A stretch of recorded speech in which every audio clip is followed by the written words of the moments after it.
Hi ನಮಸ್ತೆ, welcome back.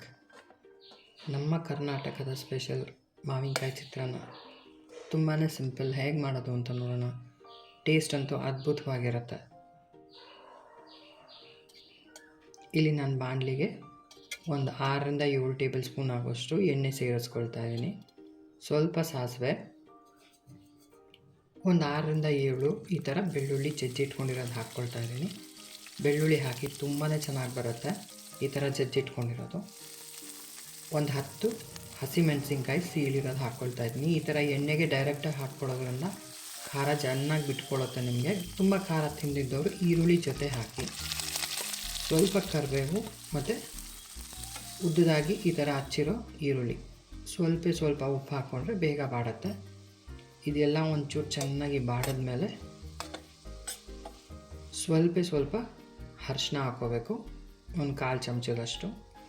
ಚೆನ್ನಾಗಿ ಮಗ್ಗಬೇಕು ಇದು ಎಣ್ಣೆಯಲ್ಲಿ. ಇದೆಲ್ಲ ಚೆನ್ನಾಗಿ ಮಗ್ಗಿದ್ಮೇಲೆ ನಾನು ಒಂದು ತೋತಾಪುರಿ ಆಗೋಷ್ಟು ಮಾವಿನಕಾಯಿ ತುರಿದಿಟ್ಕೊಂಡಿದ್ದೀನಿ. ಅದನ್ನು ಹಾಕ್ಕೊಳ್ತಾ ಇದ್ದೀನಿ. ಇದೊಂದು ಚೂರು ಸ್ಕಿಪ್ ಆಗೋಗಿದೆ ಹಾಕೋದು. ಇದು ಒಂದು ತೋತಾಪುರಿ ಮಾವಿನಕಾಯಿ ಹಾಕ್ಕೊಂಡಿದ್ದೀನಿ ನಾನು, ಸ್ವಲ್ಪ ದೊಡ್ಡ ಸೈಜ್ ಇರೋದು. ಪುರಿನ ಕಮ್ಮಿ ಮಾಡಿ ಒಂದು 5 ನಿಮಿಷ ಇದನ್ನು ಚೆನ್ನಾಗಿ ಮಗ್ಗಿಸ್ಬೇಕು. ತುಂಬಾ ಅದ್ಭುತವಾಗಿ ಬರುತ್ತೆ. ಒಂದು ಸ್ವಲ್ಪ ಉಪ್ಪು ಸೇರಿಸ್ಕೊಳ್ತಾ ಇದ್ದೀನಿ. ಲಾಸ್ಟಲ್ಲಿ ಒಂದು ಸ್ವಲ್ಪ ಕೊತ್ತಂಬರಿ ಹಾಕ್ಕೊಂಡು, ನಾನಿಲ್ಲಿ ಉದ್ದಿನಬೇಳೆ ಮತ್ತು ಕಡಲೆ ಬೀಜ ಸಪ್ರೇಟಾಗಿ ಹುರಿದಿಟ್ಕೊಂಡಿದ್ದೀನಿ. ಏಕೆಂದರೆ ಇದರಲ್ಲೇ ಮಾಡಿದ್ರೆ ನಮಗೆ ಎಲ್ಲ ಹಾಕುವಷ್ಟರಲ್ಲಿ ಮೆತ್ತಗಾಗ್ಬಿಡುತ್ತೆ. ನೋಡಿ, ಅದ್ಭುತವಾಗಿ ರೆಡಿಯಾಗಿದೆ ಇದು.